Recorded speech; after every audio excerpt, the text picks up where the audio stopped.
દીકરા પહેલેથી બસ જો બેહન તો આગળ ભગવાન માતાનો ફોટો હોય એટલે ફોટો રાખે કે અહીંયા જોઈને કદાચ બીજું કોઈ ચિંતન થતું હોય, ટેન્શન હોય, ચિંતાઓથી ઘેરાયેલા હોય, કોઈ ડર લાગતો હોય, તરત એ ફોટો જોવાથી તમારા દુખી હોય, રડતા હોય અને તમારા મુખે જો સ્માઇલ ના લાદો, હસી ના લાવી દો તો મારું નામ મેલેડી નહીં, ખાલી ફોટો જોવાથી.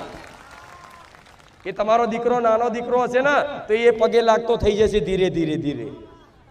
આના માટે અને તમે ધાર્મિક છો, તમે ભગવાન માતાજીના ભક્ત ઉપાસક છો તો તમારી ઓળખ ભગવાનથી માતાજીથી જ થવી જોઈએ. ચાલો આવડો મોટો કરો તમે તમારો. કોઈ એમ કે નવેનો ચાલ, હા ભાઈ નવેનો કર્યો છે. હિન્દુ ધર્મની સંસ્કૃતિ છે આ ચાલનો તિલક, હિન્દુની ઓળખ છે. હાથમાં દોરો, નારાછડી અને તિલક એ તો તમારી અસલ ઓળખ છે. તમે માતા વાળા છો ને તો રોજ સવારમાં ઉઠી અને પોતાની કુળદેવીને, રામચંદ્ર ભગવાનને અને મને માતાને માનતા હોય અને મારો ફોટો ઘેર રાખ્યો તો મને માતાને ચોલ્લો કરી અને પછી આમ કરીને તિલક કરીને નીકળજો. એ તિલકમાં રહીશ અને એનો પ્રભાવ હોય, એનો પ્રભાવ પડે. હા શું ખોટું? હા, પણ તિલક કરીને જો મોડે આખો દાડો ગારો બોલવાની ટેવ હોય તો સુધારી દેજો.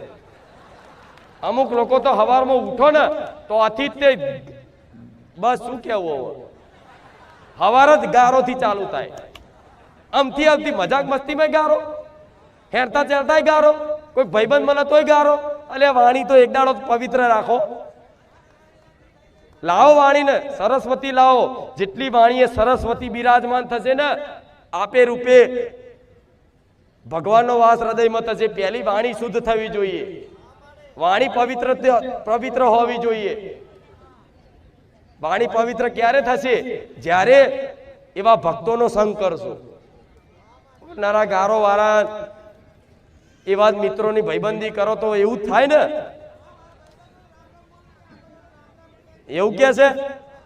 હા, તો મિત્રો તમારા મિત્રો હોય તો જો એવા મિત્રોનું હોધ્યાલીશ કે જે માતા ભગવાનને માનવા વાળા હોય. તમારી બેનપણી હોય ને કોઈ તેવી હોધ્યાલી કે માતા ભગવાનને માનતા, તમારે આખો દાડો માતાની ભગવાનની ચર્ચા કરજો રાત દાડો. એડે નહીં જાય, એડે નહીં જાય, ક્યારેય એડે નહીં જાય. અને ધીરે ધીરે ધીરે ધીરે વાતો કરતા કરતા રામાયણ ને મહાભારતની કથા કદાચ મુખેથી વાર્તા કહેતા ના થઈ જાય ને તો લાગીનું મેલેડી નહીં જપું.